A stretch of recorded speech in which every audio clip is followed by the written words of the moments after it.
অনেক তো সমস্যা নিয়ে কথা বলেছি, আজ একটু সমাধান নিয়ে কথা বলি। তার আগে আপনারা যে স্ক্রিনে ছবিটি দেখতে পাচ্ছেন, এই ছবিটি নিয়ে দুটো কথা বলবো মাইথোলজি বিষয় নিয়ে। এই যে এই ছবিটি, সমুদ্র মন্থনের সময় যে 14টি রত্ন, মানে অতি মূল্যবান রত্ন যে উঠে এসেছিল বা অতি মূল্যবান সম্পদ যে উঠে এসেছিল, তাদের মধ্যে কিন্তু একটি শঙ্খ, এই শঙ্খ একটি শঙ্খও কিন্তু ছিল। এটি কিন্তু একটি জল শঙ্খের ছবি। ভগবান বিষ্ণুর হাতে যে শঙ্খটি থাকে সেটি কিন্তু পাঞ্চজন্য শঙ্খ, এটি কিন্তু সেই শঙ্খ নয়, তবে এটি একটি জল শঙ্খ।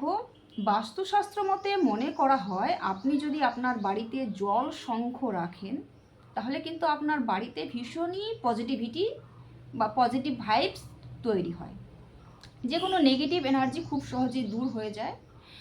শুধু তাই নয়, বাড়িতে সুখ, সমৃদ্ধি এবং সৌভাগ্য বয়ে নিয়ে আসে।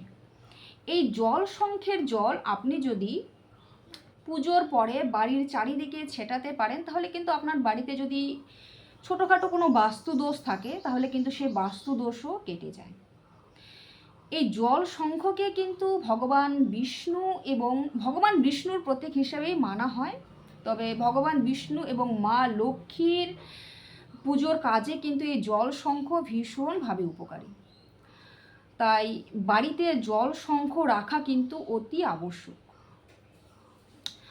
এবার যাদের বাড়িতে ভাইটাল বাস্তুদোষ রয়েছে তারা যদি বাড়িতে জল শঙ্খ রাখেন, কিছুটা হয়তো উপশম হবে, কিন্তু সেক্ষেত্রে আপনাদের কিন্তু বাস্তুটাকে ঠিক করতে হবে। সকলে ভালো থেকো, সুস্থ থেকো। জয় শ্রীকৃষ্ণ।